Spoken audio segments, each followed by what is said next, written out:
அனைவருக்கும் வணக்கம்.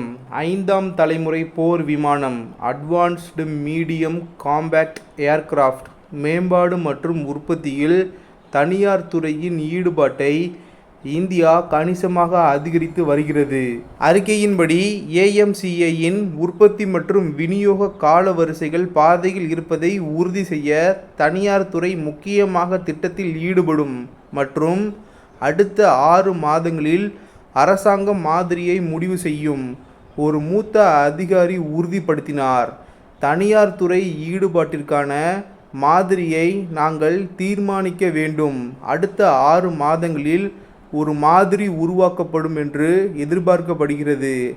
இந்தியாவின் விமான போக்குவரத்து துறையில் இந்துஸ்தான் ஏரோநாட்டிக்ஸ் லிமிடெடின் ஏகபோக உரிமையை குறைக்கும் வகையில் AMCAயின் உற்பத்தி மற்றும் வளர்ச்சியில் தனியார் துறை குறிப்பிடத்தக்க பங்கை கொண்டிருக்கும் மாதிரியை இந்தியா எடுக்கப் போகிறது என்று தெரிவிக்கப்பட்டுள்ளது.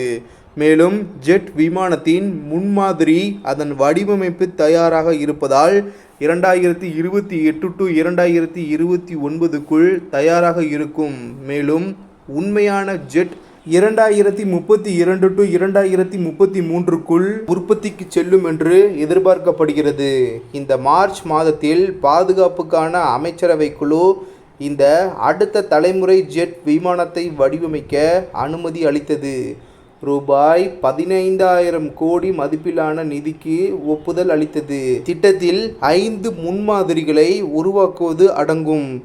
AMCA ஆனது 6.5 டன் ஆயுதங்கள் சுமந்து செல்லும் 25 டன் போர் விமானமாக இருக்க வேண்டும். ஜெட் கணிசமாக மாக் 1.5க்கும் அதிகமான வேகத்தில் சூப்பர் குரூஸ் செய்ய முடியும். திட்டத்தின் முதல் கட்டம் AMCA Mk1. இதில் 2 படைப்பிரிவுகள் அடங்கும். இது American general electric GE F414 என்ஜினுடன் பறக்கும்.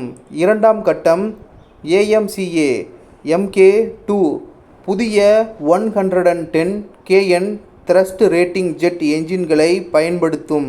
இது ஜெட் விமானத்தை சூப்பர் குரூஸ் செய்ய அனுமதிக்கும். வீடியோ இன்ஃபர்மேட்டிவாக இருந்தால் சேனலை சப்ஸ்கிரைப் செய்து கொள்ளுங்கள். நன்றி. ஜெய் ஹிந்த்.